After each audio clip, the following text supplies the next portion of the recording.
Hello there, and welcome to another episode of Autistic Analysis of Dungeons and Dragons classes. Hey there, the name's Adam, and whew, past couple of weeks have been rather hellacious for me. And I'm the Diopsid, and there's going to be some good and bad classes in this session for sure. Ah, yes, it's a tale of two horrible classes, and some good ones too. Ah, man. So I think when last we left off, we covered Mage of the Arcane Order, which was pretty awful. If you're wondering, Yep. the biggest problem with it is it expected you to do a lot of role playing for an organization that that requested things more than gave you, and it would hijack any game just because of how much. If you're playing it as written, there's a lot of obligations you'd have to do. Oh, hey there, Tech. You're not the most into Dungeons and Dragons 3 third edition. You missed probably the two worst classes that we've covered in a good while. Blood Magus in the first one and Green Star Adept in the second one. Don't worry though. There is a third movie of shit in this. And hello there, Dark Sun, and hello there, Jim. Personally, I have not actually ever played any of the Glorantha settings. I've not been able to touch RuneQuest. My only experience is also with Dragon Pass. I do know that outside they cover more than the Orlanthe. I think more of the settings actually focused on. I think it's called the Golden Empire of Yelm. Yeah, that's a different setting. That's not what we're talking about. What we're talking about is a very interesting class, the Master, the Master Transmographist. Which I'm just showing the skull because it's pretty neat. And actually, let me show you the art of this thing too. It's really cool. Look at this Master Transmographist. Seriously, it's a fucking Brundlefly. I love it. God, it's horrifying. I love it. So, Master. This looks like the result of some sort of soap opera called The Umber Hulk and the Women That Love Me. Oh yeah, you're right. That is an Umbral Hulk. Look at him. Oh no. Uh, Hello, Mrs. Diopsid. yeah, We're seeing sorry, I was Brundlefly. muted. Oh yeah, sorry, I was muted. I forgot. Hmm. Hey guys. Yeah, I'm here too. You're like that infamous character, the great ninja rabbit Klein. He was there too.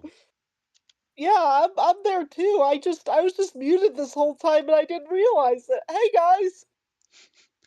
So because this is an autistic analysis, we're not actually going to show as much of the book as we could. Wizards tends to be very persnickety. It's just design-wise, this class is landing on all of the things that I find fun, which is horrifying body things.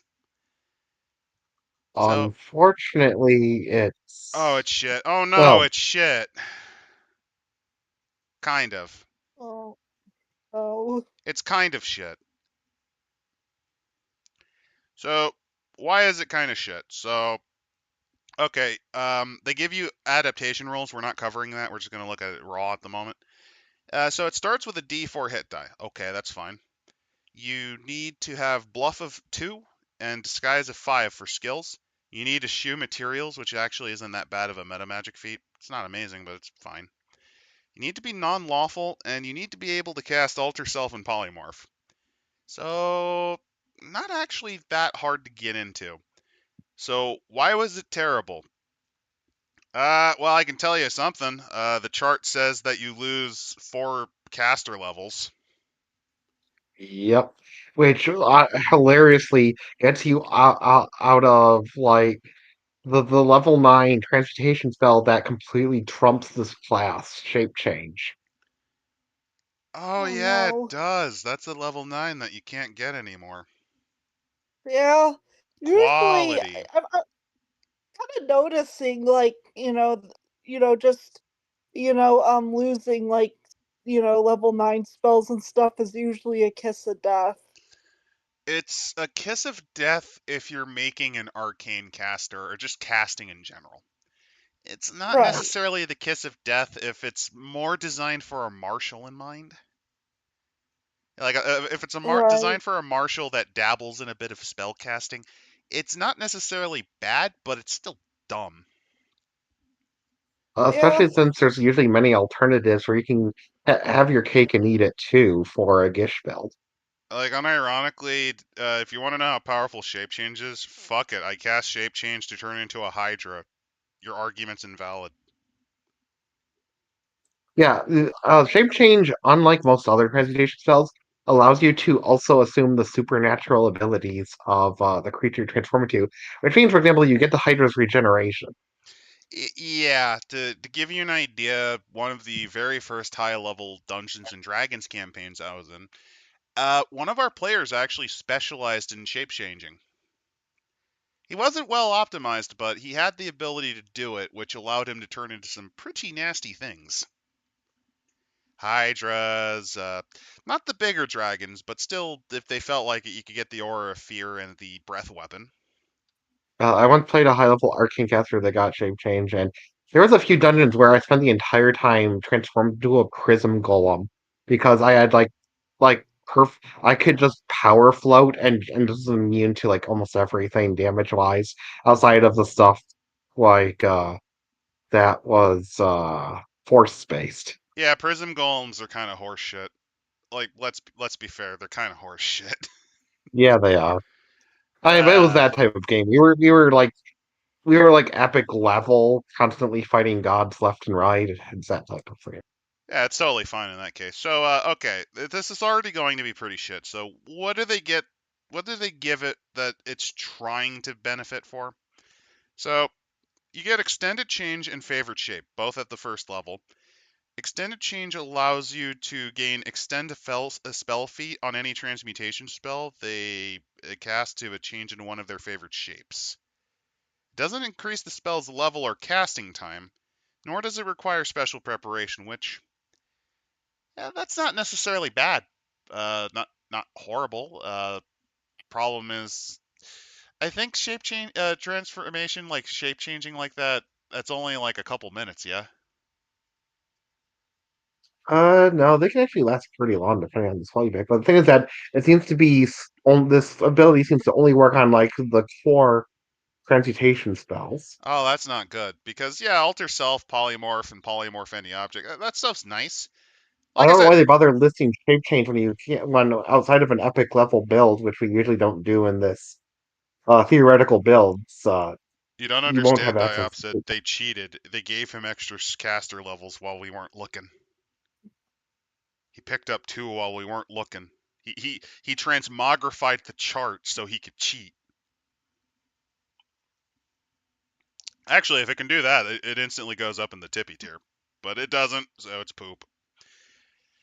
Favorite shape. Master Transmographist chooses 3 favorite shapes at first level. A favorite shape is a specific type of creature whose form they can assume by means of polymorphing. They cannot choose a creature of their own type, humanoid most likely, as a favorite shape. So you can choose at 8th level a Pegasus, Umber Hulk, or Bronze Dragon. And it's all limited by hit dice restrictions. So does it give them the supernatural ones? That might actually save it if that's the case. Nope. Just eat shit then. Okay.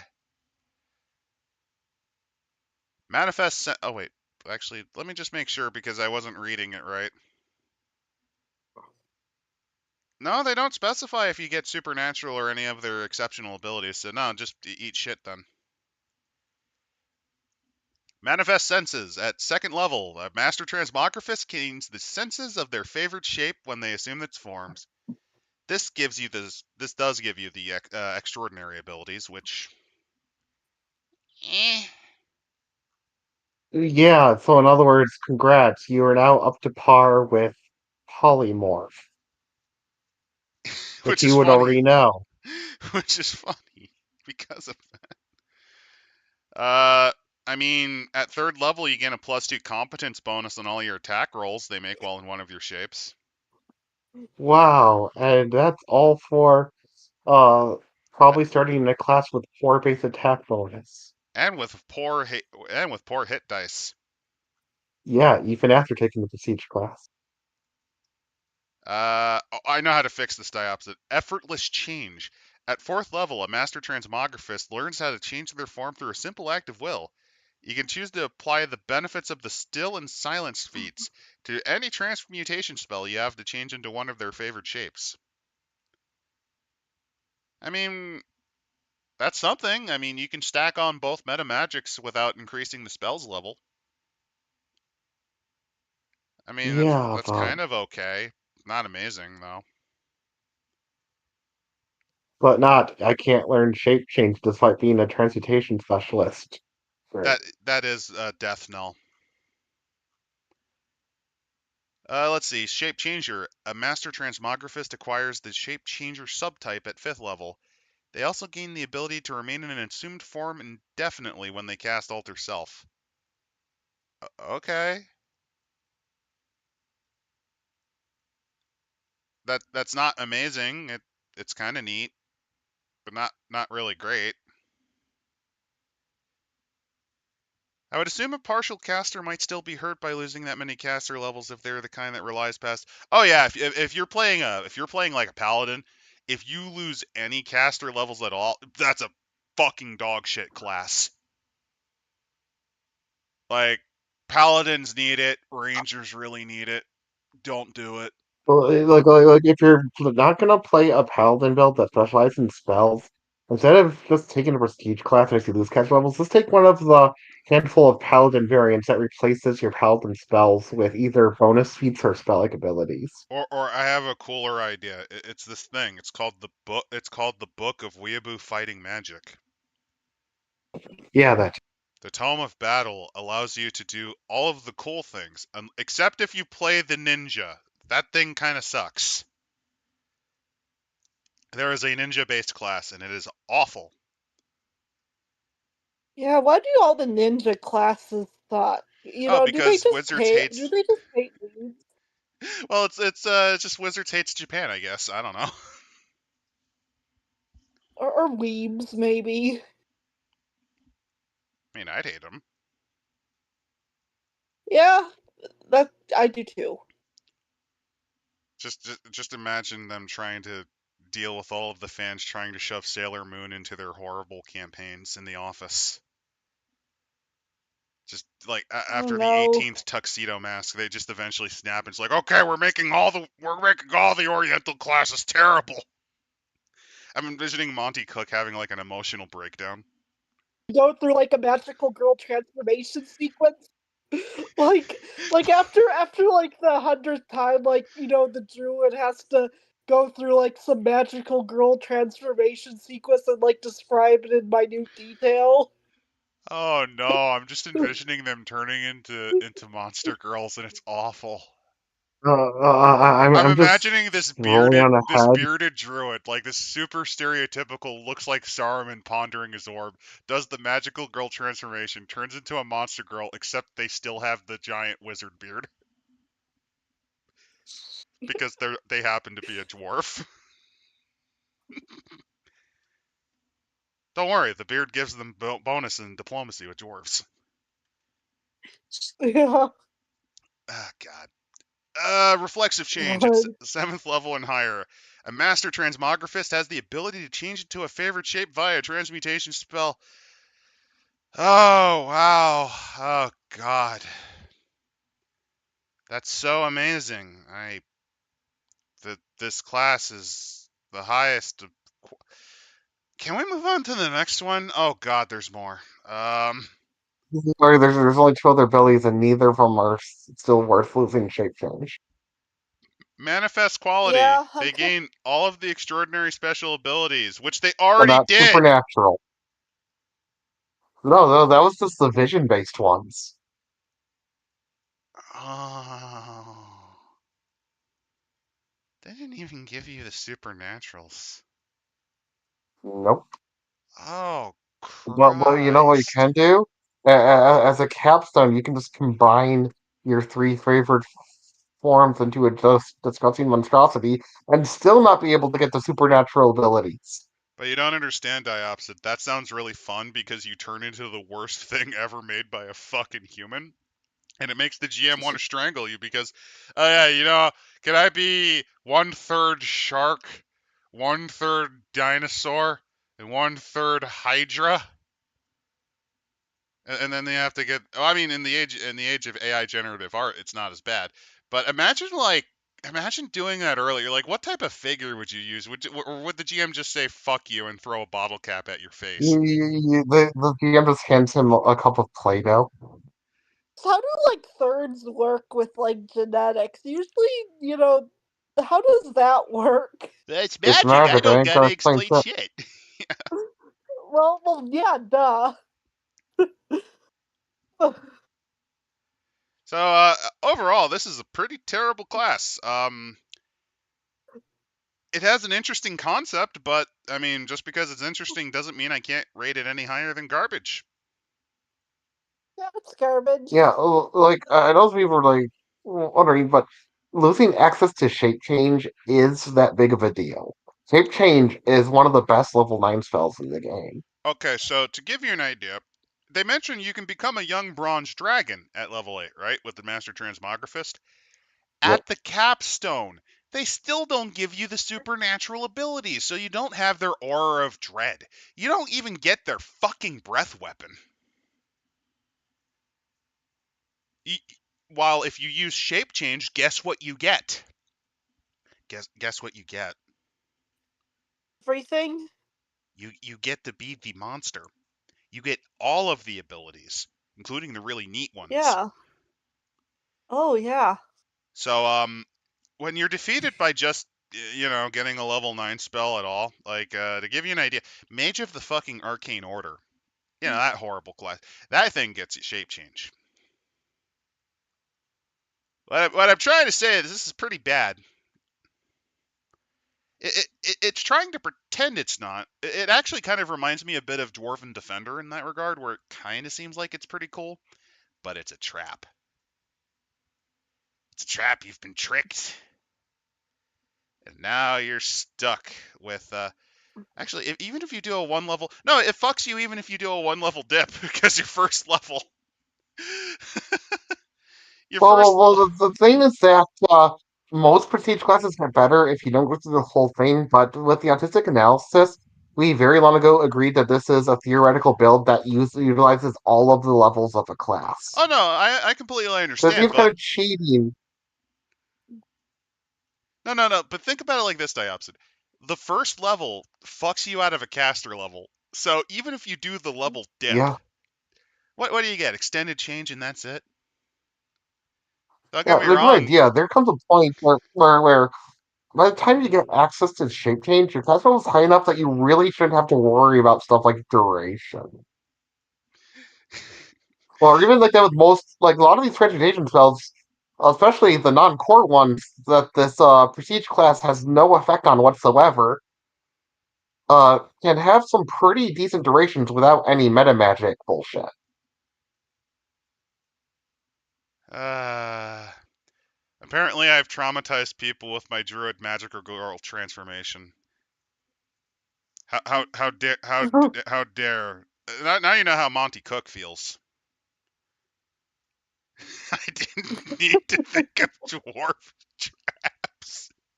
Oh no! Remember, dwarf women have beards. It's fine. Yeah, they do. Uh, Okay.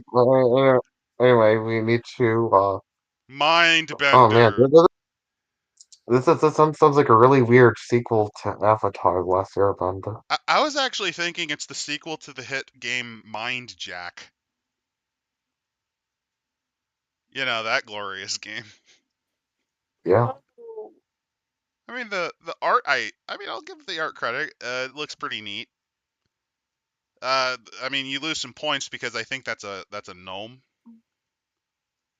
You lose like half a point because gnome. I'm joking. A gnome that has a ponytail and nothing else. Oh God, they gave him a fucking kipao. They gave him the Chinese kipao. Your soul is mine. Also, that they got the ogre design slightly wrong. They made him a little more wolfish than they really are. Oh yeah, I'm looking at the sample one, which is the pictures, like, as shown in the picture. It's actually a halfling, not a gnome. Why does he have pointy ears then, like a gnome?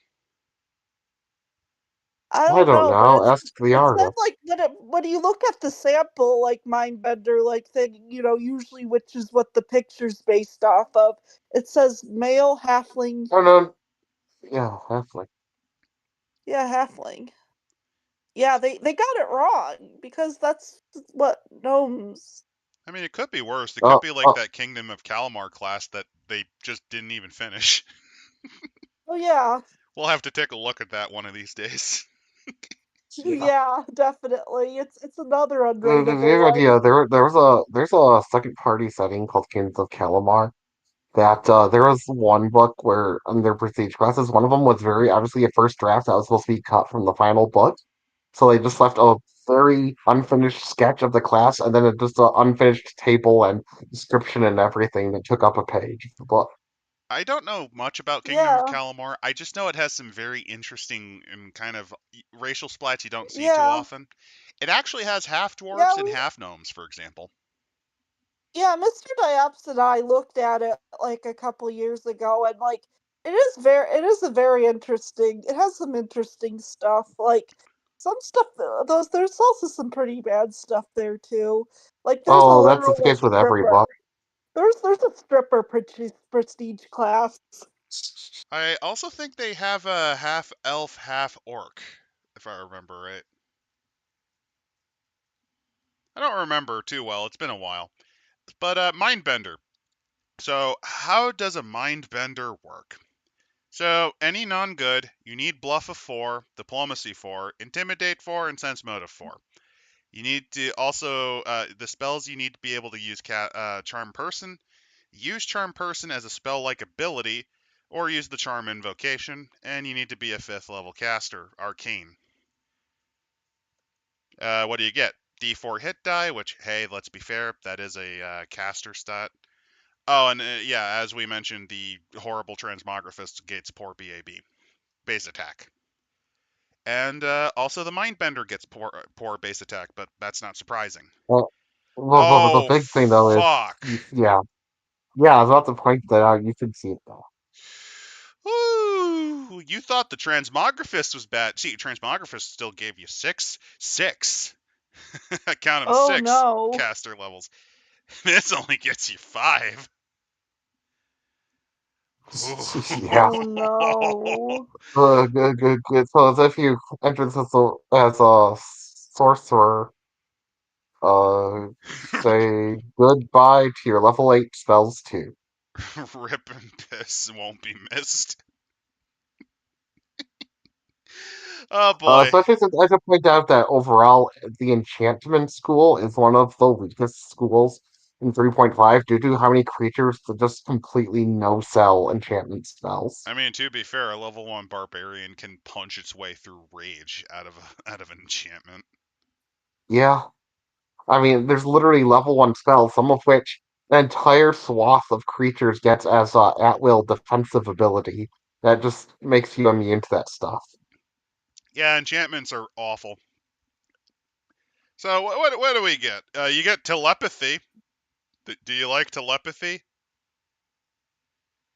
You gain the ability to communicate telepathically with any creature within 100 feet that has a language. You know what I could do? I could use the whisper spell or my fucking familiar. Okay, so I'm Mr. Wizard. I have my robe and wizard hat, and I have my familiar, my pet chicken. I can whisper to the chicken and give it a note. And you know what the chicken could fucking do? It can do its little chicken dance all the way to the guy, like 500 feet away, and give him the note because that chicken has an int above 3. I have defeated. I have defeated the Mindbender as a level 1 wizard. Oh yeah. Just literally, you just give a note to your familiar, and it does the same fucking purpose. Just takes slightly longer because you gotta scribble it. Yeah.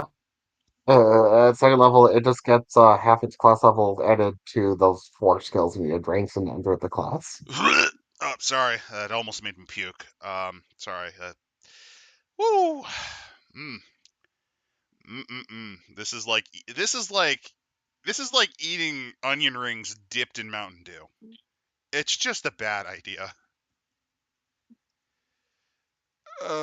Push the weak mind. At second level, a mindbender can influence the actions of a living creature of large or smaller size once per day. It functions as a suggestion spell. The range is 100 feet and the duration is 5 hours plus 1 per. So it's a shittier. So it's just. Oh, it's also shitty. It doesn't even scale. DC 13 plus your spellcasting ability modifier. I don't know what's the point of having a 5-hour long suggestion when suggestion only allows you to make a single command. Hey, Squirrel Killer, and also, hello there, how do you do? So, Squirrel Killer, what you missed were, we've already covered, I think, I think we covered one One. of the classes? Okay. But We're 0 for 2. We are 0 for 2. We're covering the So Mindbender. basically, I think the most effective way to use this is just tell whatever creature you're fighting to sit on its hands, and it'll stay that way for like 5 hours. Maybe, because, I mean, to give you an idea, even if you front load your spell casting ability, you're probably only giving them a DC 18. Yeah. There are some monsters that'll just, and at this point you're like at what? You have to start at 5th level, so there's monsters that have saves that are at least what, +6 or something. It's +7. Yeah. Yeah, that's pretty shit. Anyway, you get Mind Read. You can read the surface thoughts of a living creature within 100 feet. This is a mind-affecting oh, ability that requires standard actions. isn't Man, if there only there was a spell I spell? could get a hold of that does the exact same thing, called Detect Thoughts. Or you can also use Chain of Eyes too. Oh, and also the will save doesn't That's scale. one of my. I just have to say, Chain of Eyes is one of my favorites for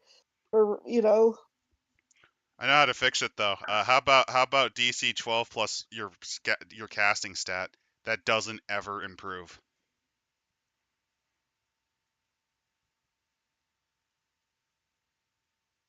Sorry, You know, I you think lost that at my least capacity for words for a second there.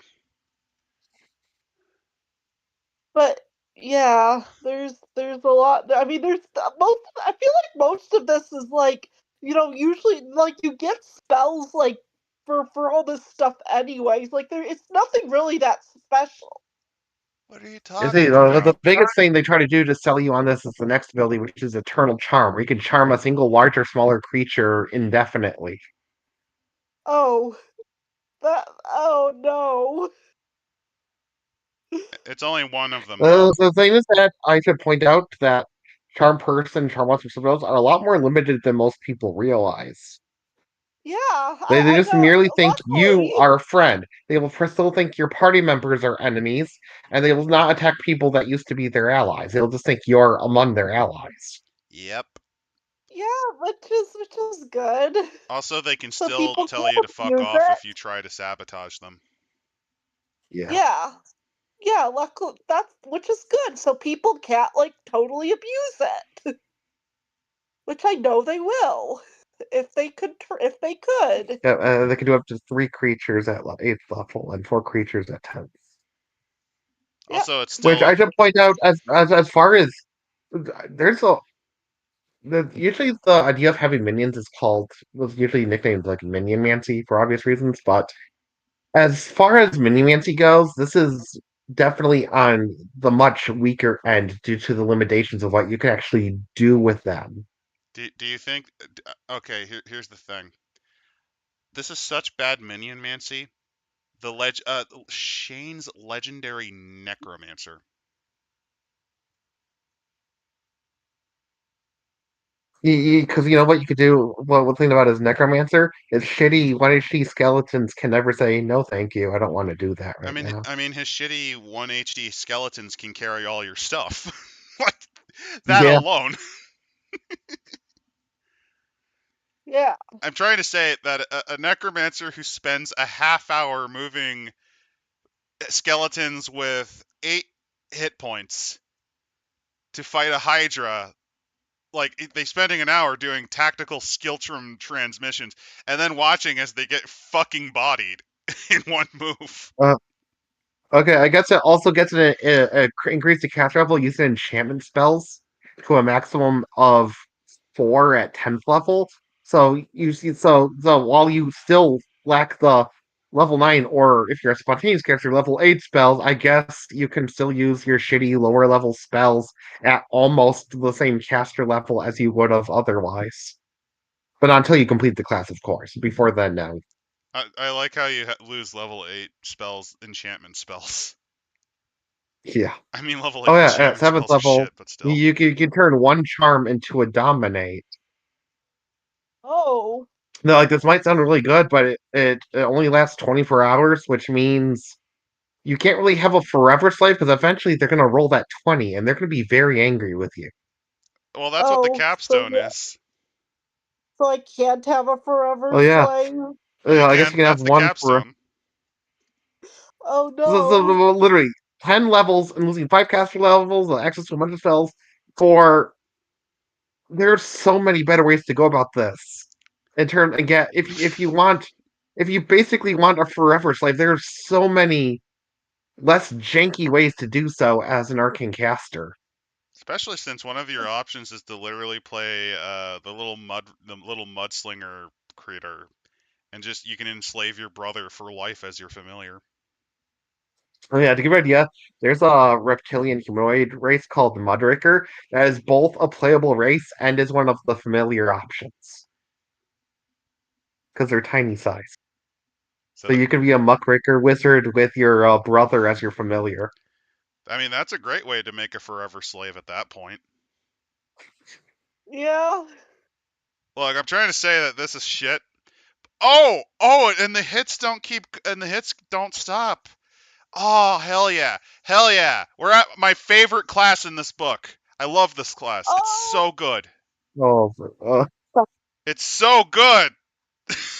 It makes me want to scream. I love it. Here we go. Here we fucking go.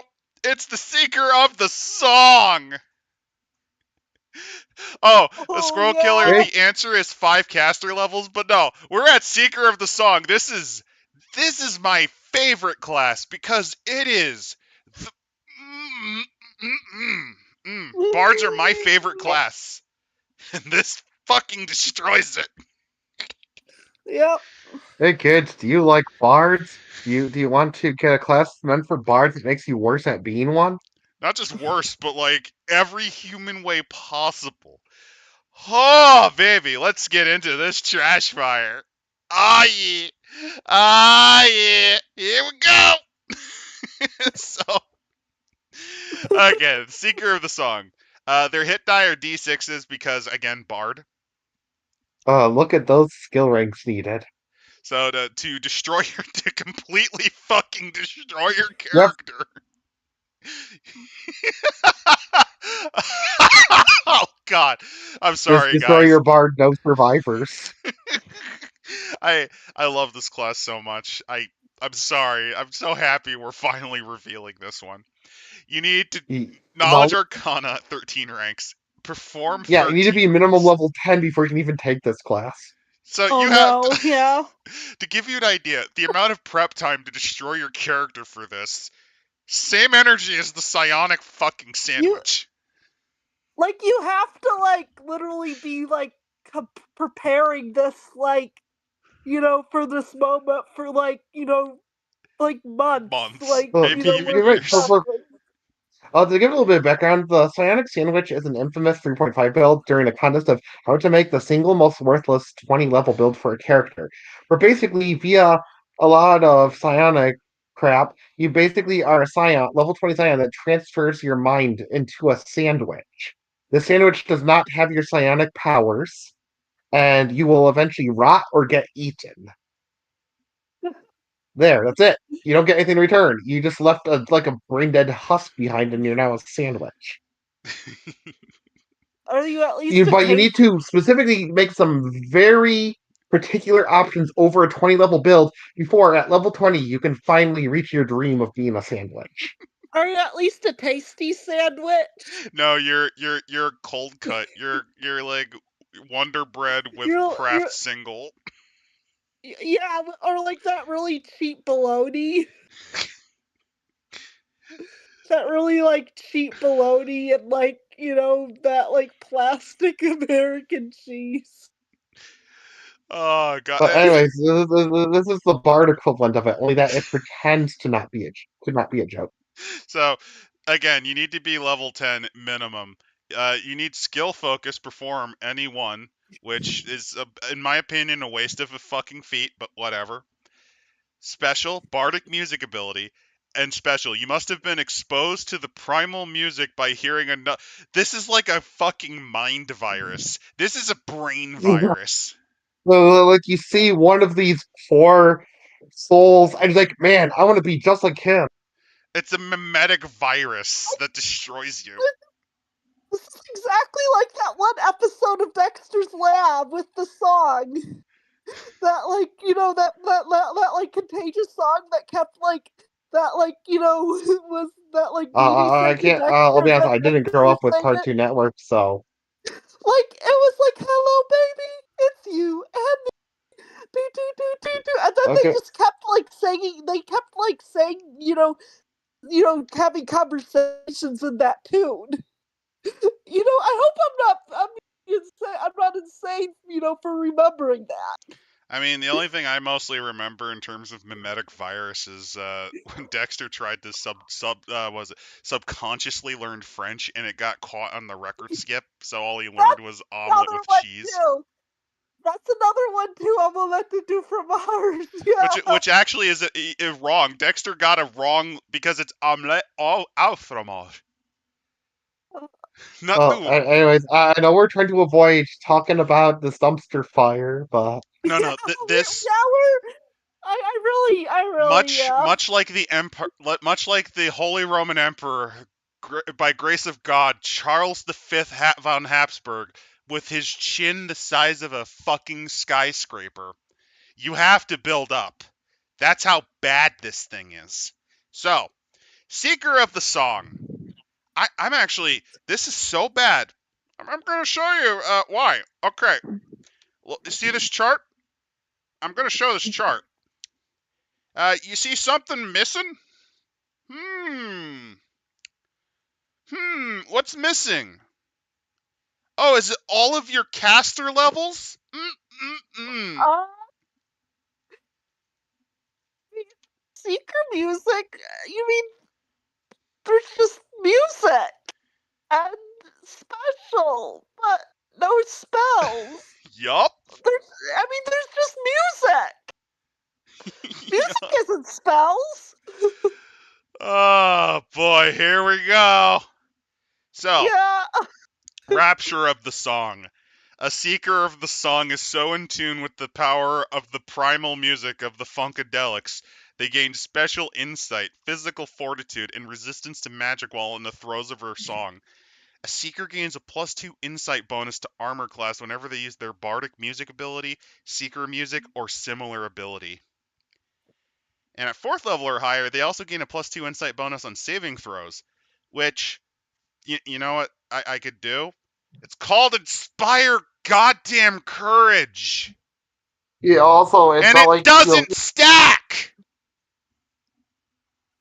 Yeah, I should also point out that you're also losing out with this build on like a lot of like defensive spells that could do this, but also affect your allies. Oh, don't forget Yeah, you're also I crippling just your bardic noticed that. performances. I just noticed that it doesn't affect your allies. Oh, also, you don't get the bardic performances either. Yeah, you literally do not progress any of your actual bardic performances, so they stay shit. But yeah, I just realized that doesn't affect your allies. Of I course like how not. they put.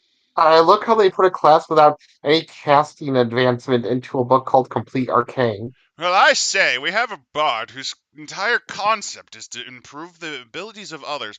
Well, I think we shouldn't give them any abilities to improve their others, because fuck them, I say. Fuck them! I fucking love this class. It's so bad. So bad. Actually, their second ability says that their Seeker of the Sun music can stack with Bard for the number of bardic music abilities they can use per day. But Oh, okay, that takes it from what the levels I thought to nearly but it sounds gone. like it doesn't affect like improving the Inspire Courage, just the number of uses. Oh, goody, goody. So you're Because stuck you forever got with, to I use these think, +3. awesome new spells you waited 10 levels to take. Or suns, I mean, not spells. You don't Oh no, get you spells. You're not fucked. allowed to have spells. I think you're stuck at like level 3 or 4 spells now. Oh, Hey, do you want to yeah. be a bard with only half of your spell ability? Actually, you know what? Let's look. Let's see how much goddamn damage you did to yourself. Let's see how much fucking damage you did to yourself. Let's take a look. Let's take a look, okay? I want to take a look. I want to see the crippling brain damage you gave Oh yourself. yeah. But basically, unless you have 18 or higher charisma, you also lose out on level 4 spells. You lose half of your spell list.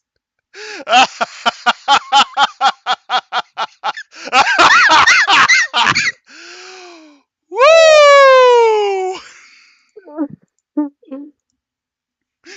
But you must get something instead. Well, you do. You get damage reduction too whenever you use your bardic music ability. Yeah, you use your gimped half power bardic ability to give you very minor bonuses to yourself and only yourself. And at 10th level, you gain freedom of movement whenever you're being a shittier one.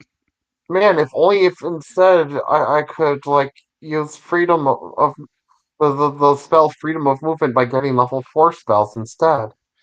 Oh, also, yes, Yeah, Scroll Killer. Bards are easily my favorite of the base classes by far. You see, I know that there's like this one like short like video back in the day that made a meme out of bards, but bards are actually extremely powerful in 3.5. To give you an idea, if you know what you're doing, you can slam down 9th level spells from scrolls on fools when you're only level 10. Yeah, like a bard can, the bard can't do everything like a wizard, cleric, or druid can, but if you hyper focus on one or two roles, you can be very good at those things. Like, to give you an idea, you can be the sneaky, you can be the stealth, you can be the support stealth agent for the rogue with a bit of magic to improve everyone. You also, because of your bardic knowledges, often supplement the wizard. If the wizard's knowledges lack in one area, you can usually cover for them. They, in a pinch, can fight about as well as a cleric, which, I mean, that's not amazing, but that still allows you to be on the front line somewhat. Yeah, I mean, and they can be both a melee and range attacker with the right selection of feats and spells. It's just once you go all the way, it's a bad. You're just crippling yourself. No. The thing that's crippling yourself is trying to do too much at once. Yeah. So you can be the stealth. You can play stealth and play magic, or you can play melee and magic, or you can play, bluff and range. Why I love bards are they're very flexible. They're very flexible. You can really change up how they go. And this is. Whew, and this is how they massacred my boy. Seeker music. Seekers of the song can use music or poetics. You mean poems? You mean Yeah, this is the fucking one I'm talking poems? about already, where you add your bard level to your seeker level for the purpose of how many stuff you get. Ah, yeah. So Yeah, with that, let's go through all the songs you get because you get a bunch of them. yeah. Burning Melody. A seeker of the song with 14 or more ranks in a perform skill can gather a glimmer of the power of the primal music and gain some control over fire. You know, the thing that most things fucking resist at this point. In this case, with this ability, that also includes yourself and your allies. Oh, all you get is fire resistance 15. Yeah. God. Oh, God.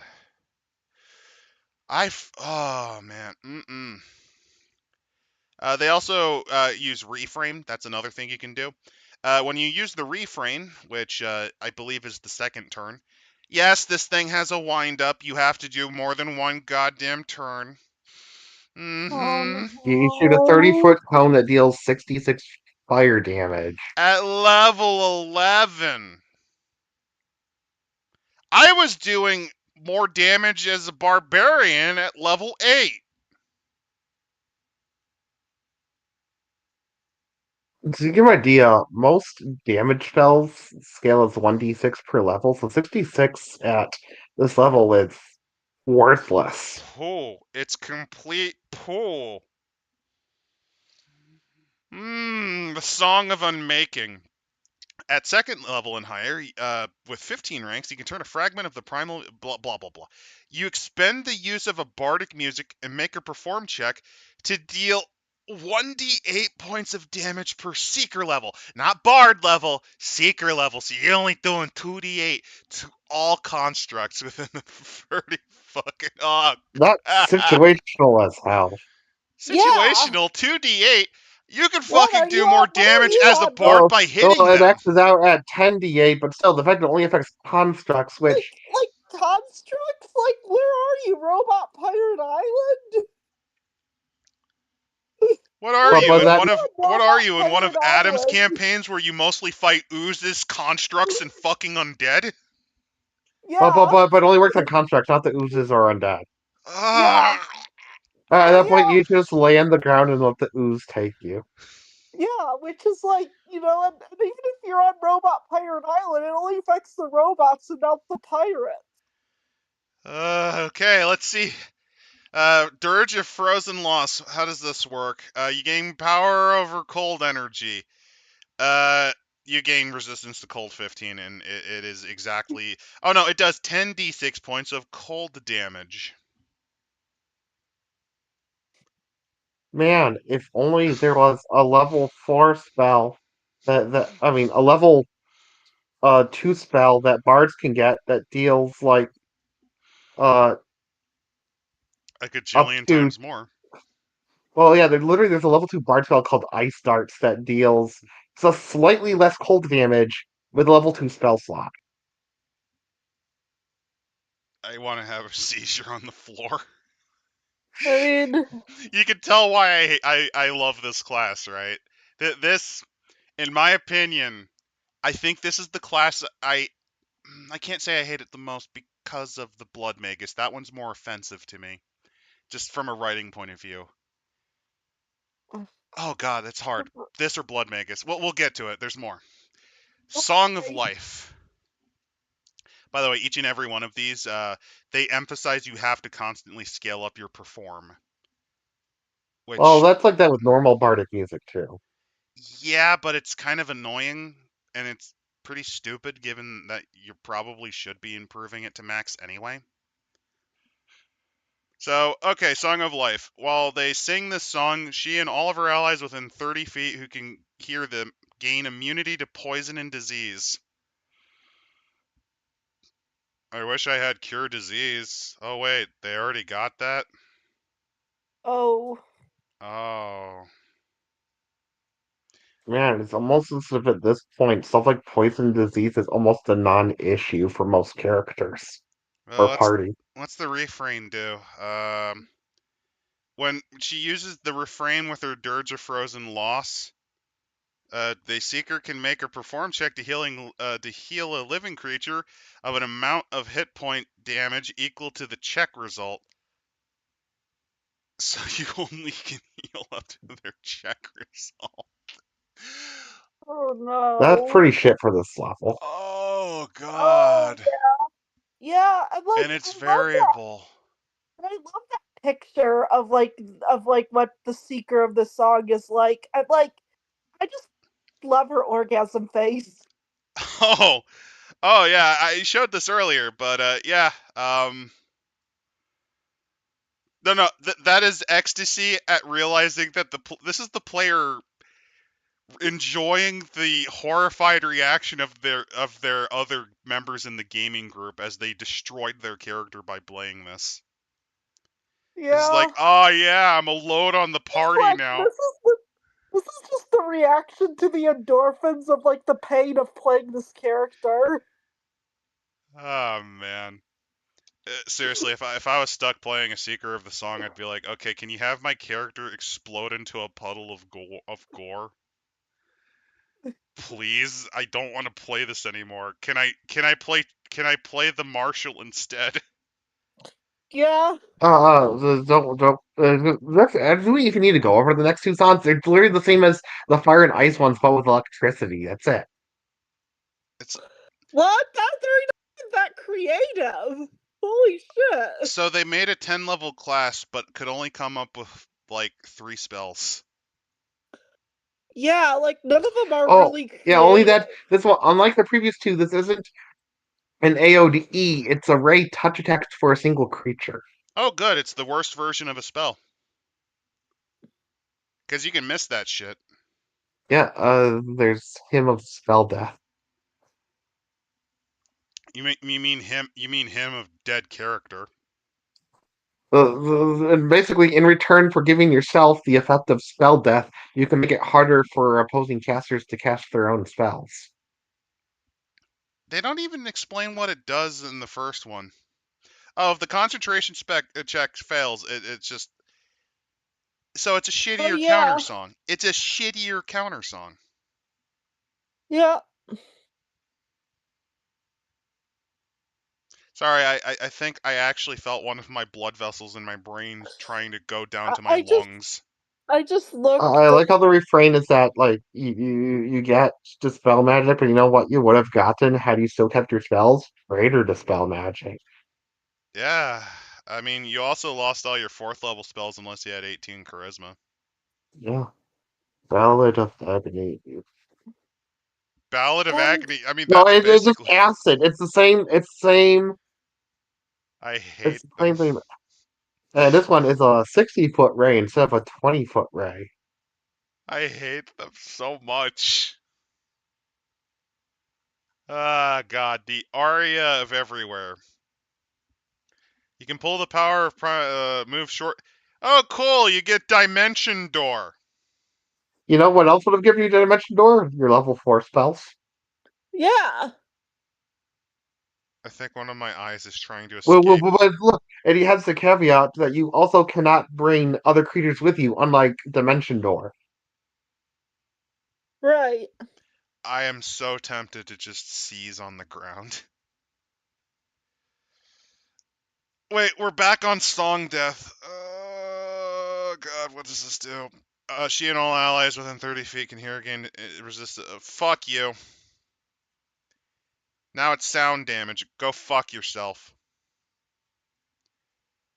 The capstone! What does this do? Will save DC plus the Seeker's ranks and perform. Creatures affected by this get a bonus on the saving throw equal to their hit die. And any creature that fails the saving throw is instantly sent to their home planes. So it's basically just banishment. What?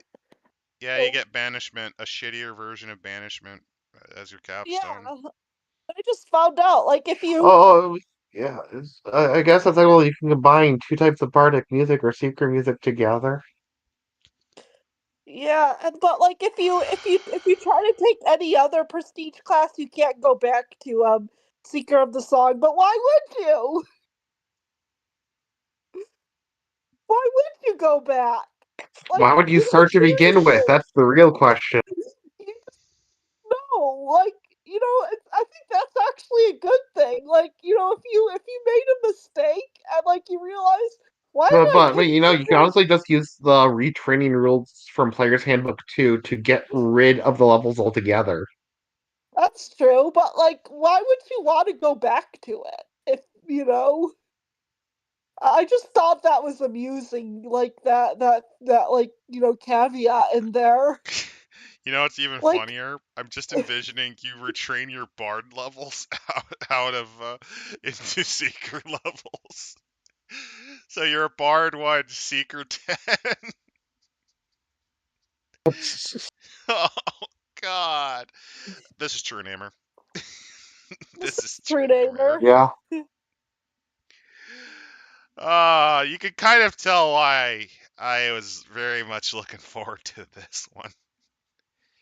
But don't worry, the class after this is the exact opposite in terms of what it does for And Bard. Oh, that's why we called it the Tale of Two Bards, because welcome to the good class. It is literally right after that pile of shit. This is one of the best prestige classes to be a bard in. Sublime Chord. So, the Sublime Chord, same concept. D6 hit die, you need Knowledge Arcana 13. Same concept. You have to be a level 10 bard at minimum. Need Knowledge Arcana 13. Listen 13. Perform any 10. Profession Astrologer 6 ranks. And Spellcraft 6 ranks. You need to have 3rd level arcane spells and bardic music. hmm.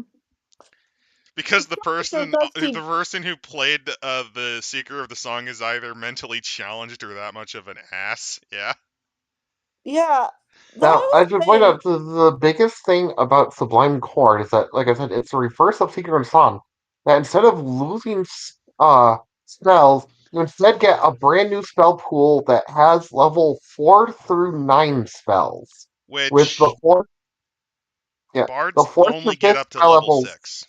yeah, the fourth through six spells are all of the level 4 through 6 Bard, Sorcerer, and Wizard spells, while seventh through ninth spells are all Sorcerer and Wizard spells. Yeah, yeah, this is unique. You also it slightly speeds up your progression in gaining spells. Yeah. yeah, Unironically, that already makes this a lot more powerful. Like this alone. Look, because unlike 5th edition, Bards were 0 through 6 casters in 3.5. Which sounds like it's crippling, but it actually isn't. Give you an idea, 6th level bard spells are actually really good. Because they would sometimes get like a level 7 spell slipped in there from Or other even classes. level 8. Like, yeah, that's the thing with bards. Yes, they only get up to level 6 spells, but some of their 6 spells are more like level 7s or 8s in other classes. Well, some of the Bard exclusive level 6 spells were closer to level 9 spells in application. oh yeah, So, yeah, that's the thing with bards. And honestly, if you're that insecure, if you specialize and use magic device, as mentioned, if you do it right, you can reliably slam meteors on your foes at level 10. That character vine really stuck with you, didn't that? I mean, that. Uh, yeah, because by level 10, usually you only have like level 5 spells. It's a good idea. I played a Dwarven Bard that took a prestige class that helps it actually be a very competent melee fighter as a bard. But I also had maxed out ranks and used magic device, and via some haggling, we were able to get a hold of a scroll for my bard to use against a pretty major boss at one Uh, point. the equivalent of an arc boss, I'd say. Like the equivalent of Yeah, like in a 3-part play, that would have been the end of the first act. He shredded half of its health with a by slamming a meteor down on it. And that thing was designed to be an HP sponge. So yeah, they get a bunch more spells per day. They even get 2 level 9 spells, which is really nice. They also continue to collect the knowledge of a bard. They gain bardic knowledge still, which I don't think Seeker of the Song fucking does. oh it yeah, also it does. continues to advance their bardic music, including the effects. Which makes Seeker of the Song completely pointless. But they also get a brand new exclusive, a couple exclusive songs. The Song of Timelessness, which, if you're wondering, you envelop a single creature within 60 feet in a field of timelessness. They are entitled to a will save. If they fail to save, it is frozen and can take no actions. They're also a son of arcane power, where they can uh, they can use their perform check to help with their spell casting. Where the next spell they cast get a bonus to its caster level based off of your perform check. Which improves the DC of the spell. Yeah. It also gets Song of Cosmic Fire, where with 20 or more ranks in perform, you can perform this song. Using this ability costs the Sublime Chord 2 of their daily uses of bardic music, but you get a 20-foot radius shape of fire within 100 feet. Creatures within the area take damage equals to the Sublime Chord's performed check result, which isn't very Yeah. good. Yep, but I will say the area, the a 20-foot radius within 100 feet is a lot better than any of the damage like areas of the Seeker of the Sun's damage abilities, mostly because those were cones, lines, and rays, which meant you had to be relatively close to the opponent. Also, let's be fair. This is something you can do while performing. Yeah, Like, it's not great. It's not a great capstone, but I think that getting 2 level 9 spells makes it a beautiful capstone. yeah. Like this does the opposite of almost all the previous classes we've dealt with this particular stream Oh, does. It gives speaking of gnomes, here's another one, and she's destroying this fucking griffin. Yeah, like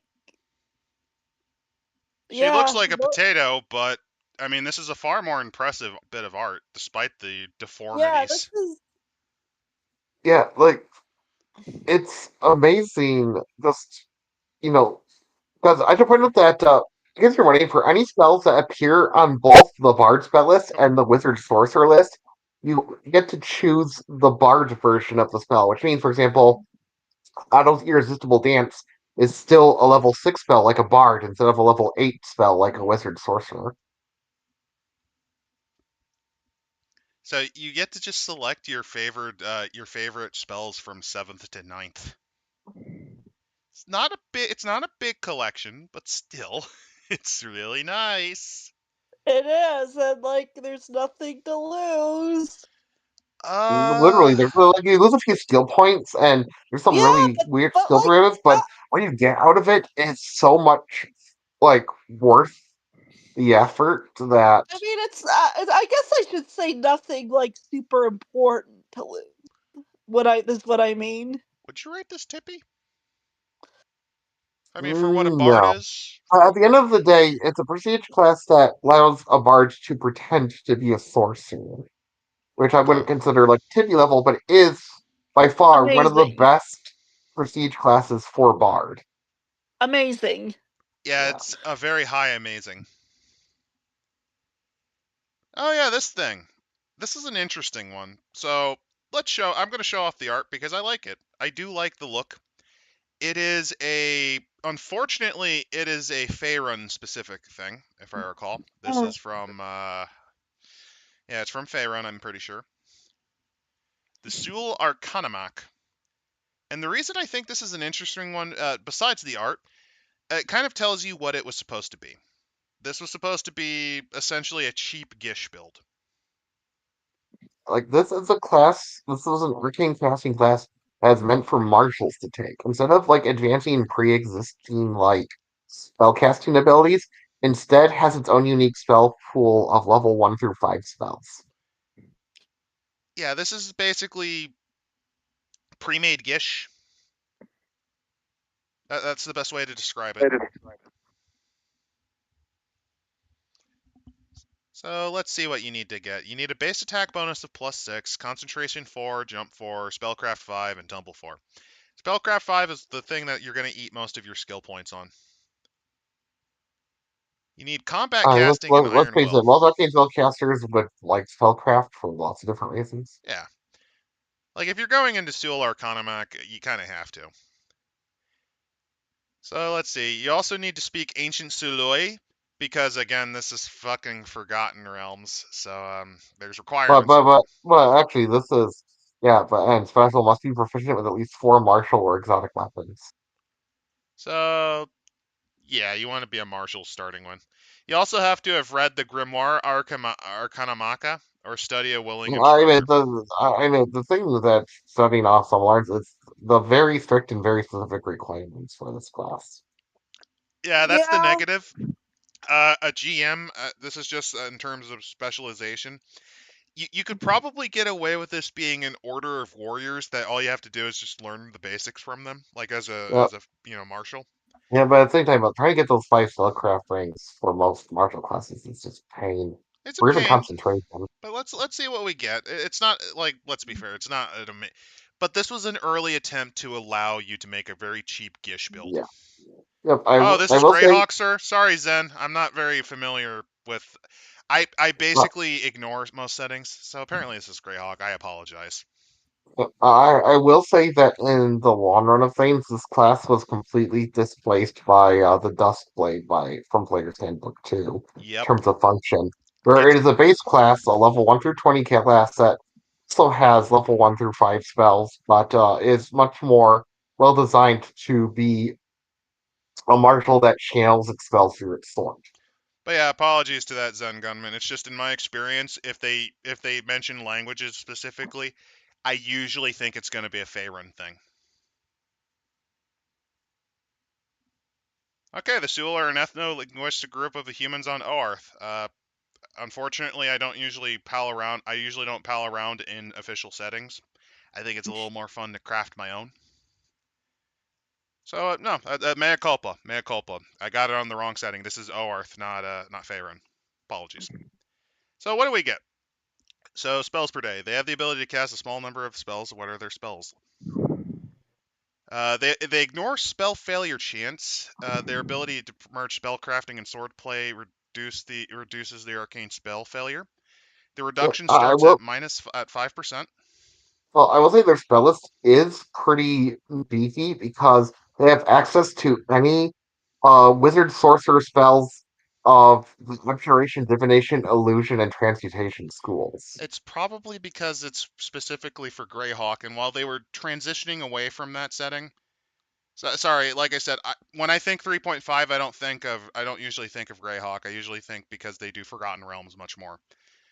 I thought maybe that was the logic, but it's kind of neat. They slowly ignore spell failure, which means you kind of have to pay attention. But I should Eh, also point out that let's go back a little bit for the spell list. Outside of illusion, which honestly isn't the best, having access to three really powerful schools, abjuration, divination, transmutation, from the entirety of the wizard sorcerer spell list from level 1 through 5 is a pretty disgustingly good selection of spells to choose from. don't forget that they cast him as a sorcerer does, meaning that Yep, it is spontaneous. yep. They do lose base attack bonus. It's average for those wondering, and if you're wondering what their hit die are, it is D8. I So will they say have a though cleric that build. even with this, even with the average base attack bonus, they'll still have 4 attacks by level 20. Like, really, it's similar to how like, keeping level 9 spells and not 20 level spells is important for casters. Having all four attacks by level 20 is equally important for martial builds. So you can, yeah, you can get there if you just play a straight up martial. Yep. It's a rougher path to Duskblades. Also, Zen, you say all of the 3.5 Dungeons and Dragons books have Greyhawk as the default setting. Rebuttal. We covered several of these splat books that actually include Faerun-based classes. You can kind of understand my confusion with that in mind. I mean, like they actually already said, this is meant for the Forgotten Realms campaign setting. If you want to use it for another setting, like they even True, did that true. even within the Dungeons Masters guide where they had like the red wizard just slapped on there for some reason. Yeah, I mean that's the thing though. It kind of confused me, just because like that's why I thought it might have been a different setting. Like I Yeah, said, that's Adam fair. doesn't usually touch settings. He usually makes up his own, prevents metagaming bullcrap. You know. Yeah, So what else do you get? You get tenacious spells, which they're pretty hard to dispel. Add 6 to the DC required to dispel them. You also get dispelling strike, which you use as a melee attack. If they hit, they deal normal damage, and the victim is subject to a targeted greater dispel magic. Which you can fuck up some enemies with that. Yeah. They also gain spell strength, which beginning at 3rd level, they know how to extend the duration of spells they cast on themselves, which is really good for their buffing. Yep, and luckily, like I said, they have access to the Wizard Sorcerer list of Abjuration and Transmutation, which both have a lot of like self buffs. So yeah, straight up, I would say it was made obsolete by the Duskblade, but I do like the Sul Arcanamach. Uh, it, Yeah. it is a cool design, it's a cool concept. I would say the biggest thing that has over Dustblade is having a significantly larger spell pool to draw from. It's True. just Yeah. that the biggest thing it's missing though over the Duskblade is its ability to literally attack while also discharging a spell into your opponent at the same time. It's missing that, but it has a wider spell list. I would say this is personally, me speaking, I would rate this as good. Yeah, it's pretty good. Yeah. It's a straight up improvement for marshals. There are negatives, like it is a bitch to get the spellcraft, but other than that, Eh, I guess like decent at the lowest if you want to be like a stickler, but like I mean, you the only know, negative is it has a worse base attack than Duskblade, but right? But like I whoopity don't. doo, you Yeah. still get 4 attacks. Right. Also, I learned that this is from Greyhawk. Oh man, I should read more of those splats. Yeah. No, seriously. At some point, on my bucket list, on like something I want to read just in depth, is the Ruins of Undermountain, which I think is they blur together, man. Like I said, settings to me they're nice, but I prefer modules over settings. I'm a weird one like that. I will say the next class on this list is weird. It's an NPC class, legitimately. So, What? oh yeah, we should totally do some. I agree with you, Squirrel Killer. We should totally do some setting splats for 3.5. That'd also be a cool idea for more Pathfinder. So I don't know, randomly lose my shit over weird shit in Golarion. But yeah, the Wayfarer Guide is a weird ducky. So you get D6 hit die, looking like you get a poor base attack.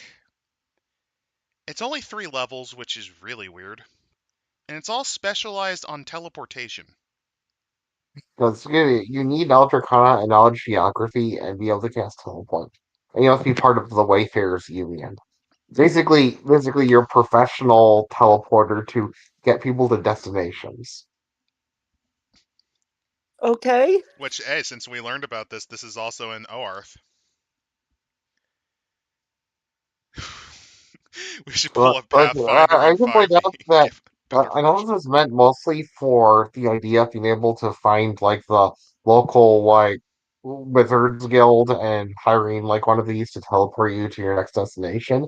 It does have a lot of application as a more independent party because teleport is definitely one of the best spells out there. I'm just now envisioning using the Wayfarer, like you welch your payment on a previous teleport, so the new guy actually willingly does, and just yeets you into a volcano. So long, suckers. So what are the things you get? You get enhanced capacity, which means you teleport more, which allows you to, when casting any spell with a teleportation descriptor that allows other willing creatures to be brought along, a Wayfarer guide can bring along one additional medium-touched willing creature, carrying For gear or class. object up to its maximum load per class level, so you can teleport even more. You get improved range, which allows you to teleport even more. And you gain extra teleportation and improved accuracy, which prevents some of the failure chances. And the only thing you lose is a spellcaster level, which is, it's not great, but it's not horrible. Well, the enhanced accuracy is also a really big thing too. Get what now? That the enhanced accuracy because sometimes It you can prevents teleport a failures, bit yeah. off course. It helps prevent failures because it's basically rolling with advantage. Yeah, No, like, legitimately, it's it's a good class if a bit bland, honestly. yeah, I was gonna say very Yeah. high decent. Yeah. It's very I say so. specialized. It I doesn't mean, I really. mean, if your party is more of the world shopping type, it probably wouldn't be bad. But at the same time, it's like I said, very bland. Yeah, that's why I'd Yeah. say I'd argue it high decent because in my experience, decent classes usually are pigeonholed into a role. Yeah. And it's Yeah, that's true. But yeah, also we do indeed have a Discord, as mentioned in the chat. It is in the description. And let's see, is there any more? Yes, Wild Mages. Oh, Yeah, we're almost done. This is the last class. This is actually, we're doing pretty good on time. So, Wild Mages. I actually remember these were somewhat popular. I think they actually got a decent amount of support after this book. Not amazingly, but I think they were brought up once or twice more. Yep, I should point out that one of the big things about this class is that it's one of the lucky few prestige classes that advances your spell casting every single level of the class. Yep, so at worst, this is going to just be very mediocre, at minimum playable. Unless it absolutely cripples everything, but I don't think it will. So, of course, you have to be chaotic. You need Knowledge Planes 4 ranks, Spellcraft 8, and use Magic Device 4. You have to have Magical Aptitude, which I don't remember that feat by It's then. +2. It's +2 to spellcraft and use magic device. That's actually not a bad feat to pick up, just because UMD is pretty nice. Yeah, and any meta magic feat, perfectly fine. Perfectly fine. You get D4 hit die, poor base attack, good reflex save. As a whole, usually if you're an arcane caster, your saves are usually pretty shit, except either via your will or reflex. Apologies. Usually it's just slight booms and busts. Anyway, so spells per day and spells known, they get all of it. They also get. Oh, 1 second. God, the seeker of the song might have infected me because I had to hold that sneeze for like 5 minutes. Ugh. Oh no, I'm gonna start singing about the horrible song that never ends. Ugh. that just goes on and on, my friend. Oh no, it's infecting everyone. Yep. Yeah. Uh, Oh, like the thing that the wild mage lives and dies on is its wild magic ability, which honestly is a mixed bag because you reduce your caster level by 3, but but every time you get the spell, you roll a d6 to adjust its caster level. Basically, this class has a lot of like optimization builds where they find out ways to try to maximize the d6 results using a very weird combination of feats and other stuff that weren't thought of when this class was designed. So to basically make you have a caster that has a caster level 3 higher than what your actual character level is. which again affects spell resistance, which again affects spell casting checks. Can scale damage and But other this isn't things. like the first time we've actually like potentially rated something off of the most optimized way to use it. It's a wild ducky. It's an interesting ducky. You also get random deflectors at second level and higher. You have the ability to protect yourself from certain attacks with this ability. It's an immediate action. It activates when it's not their turn. When activated, the random deflector lasts until the beginning. It redirects range attacks, range touches, and individually targeted spells that aim at the wild mage. Spells designating it as the sole target, but not area spells. Area spells still go through.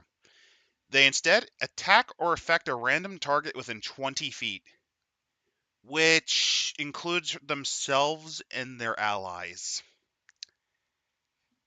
That's the theme of this class. You ride and die by RNG. And you can use this up to 3 times per day. You also get Student of Chaos. Whenever a wild mage of 3rd level or higher uses a magic item that offers a randomly determined effect, you roll twice and choose between the 2 results. So that's an interesting one. Chaotic Mind. When they reach 6th level, the power of chaos infuses your mind. They gain immunity to confusion and insanity, which, I'm not going to lie, that's actually pretty useful. A lot of nasty spells usually inflict confusion and insanity. And it's And constantly shielded by a continuous non-detection effect. which is also kind of useful. Not as useful as the previous 2, but it's not bad. I ain't complaining. I ain't complaining. There's Reckless Dweomer. At 9th level and higher, a wild mage knows how to spontaneously convert their own spell energy into random, unpredictable results. As a standard action, you can eliminate one of your prepared spells or a spell slot of at least first level to create an effect similar to that of activating a Rod of Wonder. The character's Student of Chaos ability applies when they use their Reckless Dwemer ability. So you just get a free Rod of Wonder, which that could go either really great or really fucking I have horrible. never not heard of someone using a Rod of Wonder a lot that doesn't end up being like 2 inches tall and Smurf blue.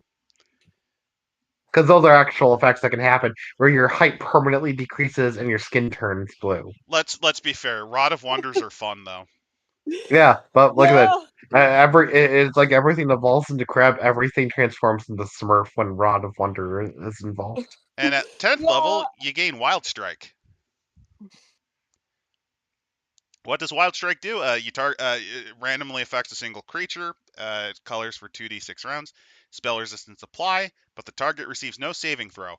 Wild Strike's in effect. There's a 50% each time the affected creature casts a spell or spell-like ability that its action fails.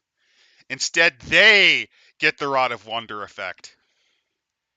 So I actually really like the Wild Mage. It is a it is a ride or die kind of class. yeah.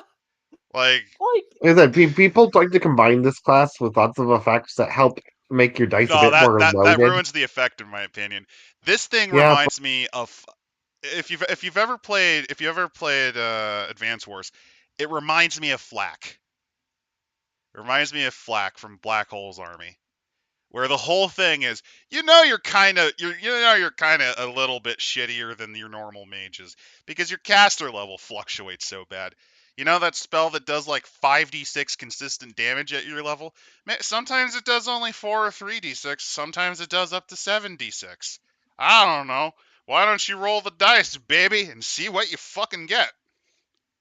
yeah. I mean, if you are notorious for having good luck, like like there's some people that have really bipolar luck. This could be like interesting for those people. Like, you cast the last effect on an enemy. Don't worry, we can be Smurfs together. yeah, like if you're one of those people that has very bipolar luck, this could be actually pretty amusing. Um, I can't rate this as amazing. I cannot rate this as good. I don't think it's quite good. You get some neat effects. But I it's a will fluff thing. say that the journalist, as I read this, I do think this is one of these classes, not to the same extent as like Apostle of Peace or Frenzied Berserker, but it would be best to ask the rest of your party for permission first, since you can potentially screw them over with the random deflector and similar effects. Yeah, this is easily, in my opinion, a middling decent. I can't rate it as Yeah, good because it can sometimes cripple your party, especially if you decide to open up with Reckless Dwemer. Because, hey, if you're really unlucky, you all become Smurfs. Or you turn the enemy into a crab, which is also bad. And we don't understand with Run of Wonder, the Smurf part is an inevitability that happens at some point It or becomes a another. tiny blue crab. Just for no reason, they become a crab and then shrink and turn blue. God. But Yeah, like I'm saying, the this is a class that you need to okay with your party and your GM. You also there's two ways you can play it. You could either play around with the dice occasionally, or you go full ride or die, 0 to 100, all fucking the time. You're gonna either have a very long running goofy character, or you're going to have a brain aneurysm. I guess you could say it's high risk, high reward. No, it's not high risk, high reward. It is high risk, high Smurf. Everyone is You going to know, become a Smurf by the end of that campaign, or dead. Why not? Why not both? Dead Just Smurfs. a bunch of dead Smurfs. Make sure the Necromancer revives them all. I'm just now envisioning you turn the Lich into a Smurf. You use your wild magic. Like the Lich is about to destroy everyone with a prismatic spray. You use your wild strike, and it turns him into a, I don't know, a blue Smurf statue. This is a class that I think you could have fun with if you have the right mindset. This is something that would probably turn off quite a few players. I do genuinely like this class. Yeah. Not to the point where I'd probably regularly play one, but if I just wanted to play, this is great for like a short campaign. Like I think it's a great shortish campaign character build. Yeah. Something goofy. If you want something goofy. Case in point, since I didn't show the picture, I like the picture. Let's show hippie wild mage. She's doing like the Japanese schoolgirl yata fucking pose right there as she summons some fucking dinosaur to destroy this guy.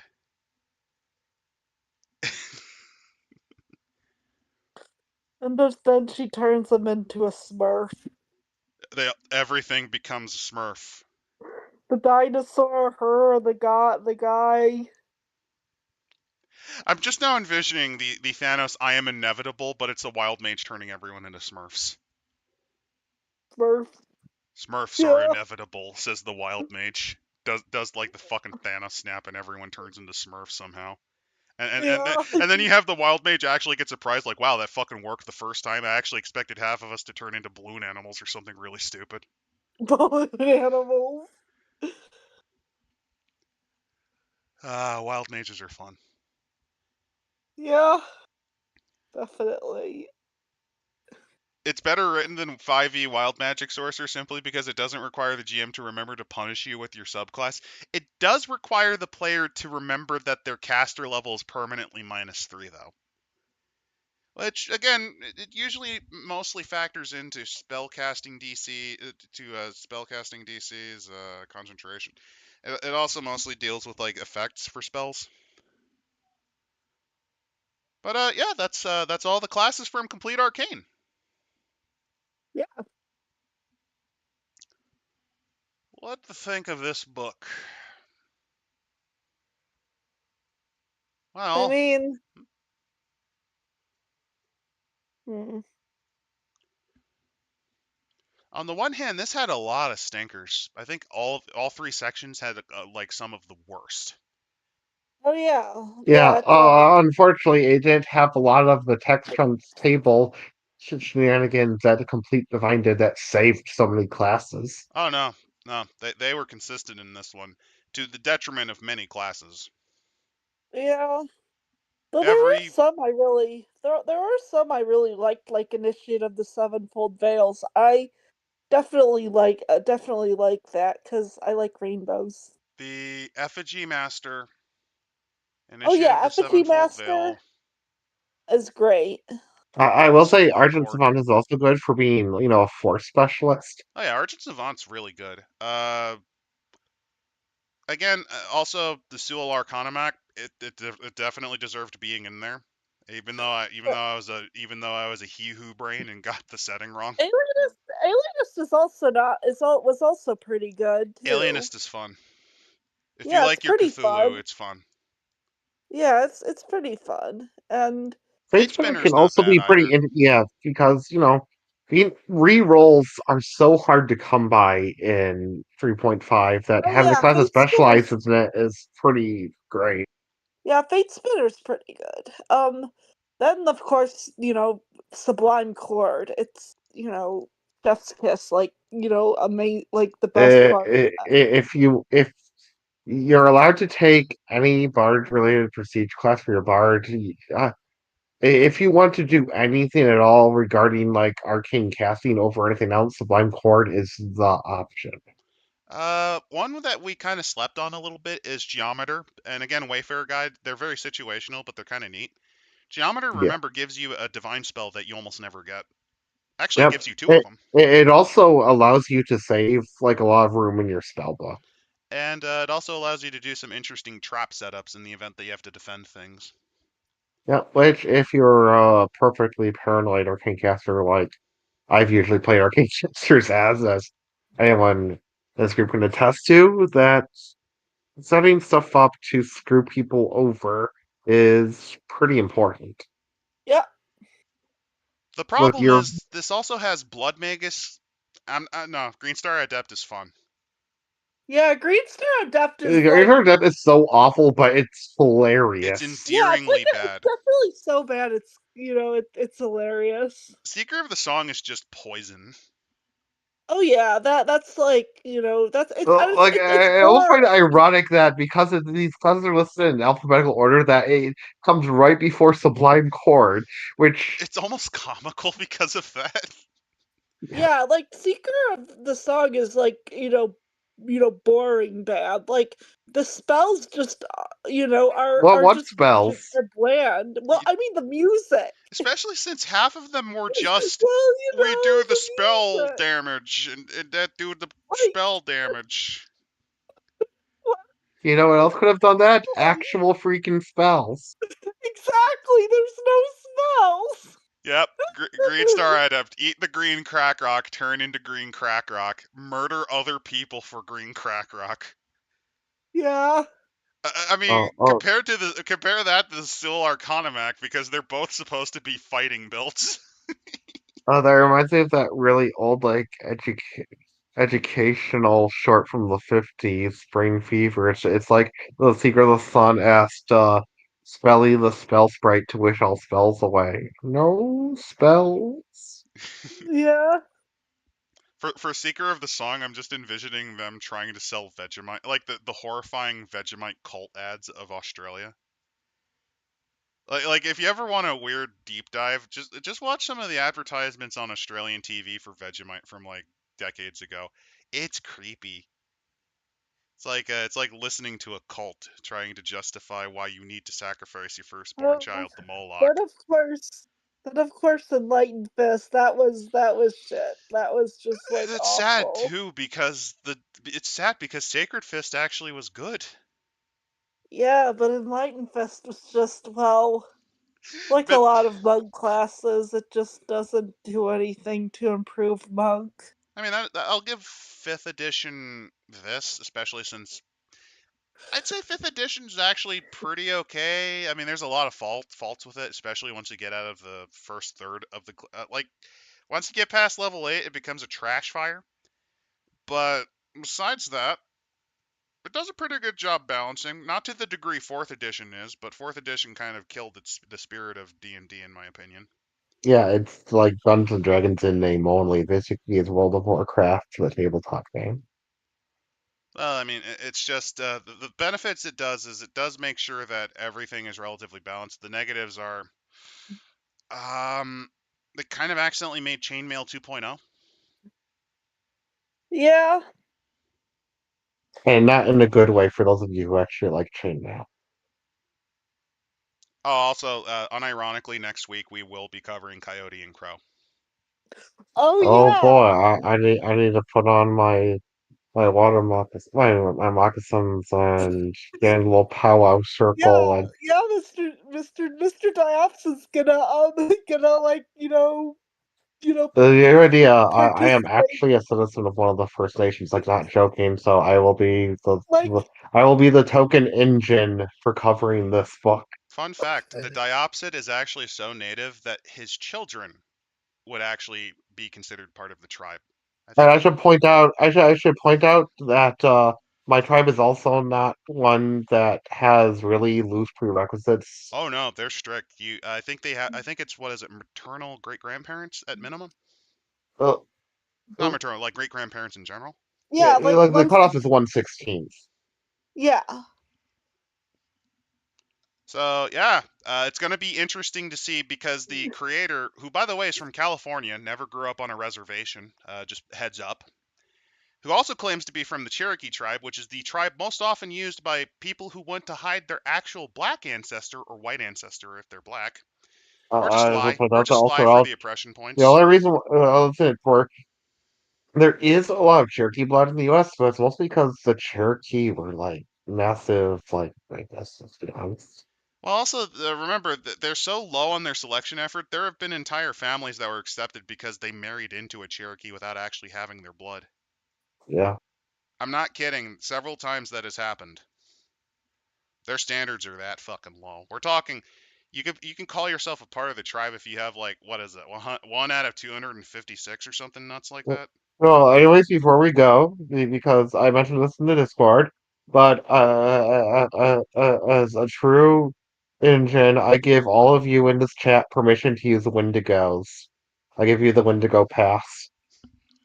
You can use them in any way you want. So yeah, feel free to like, subscribe.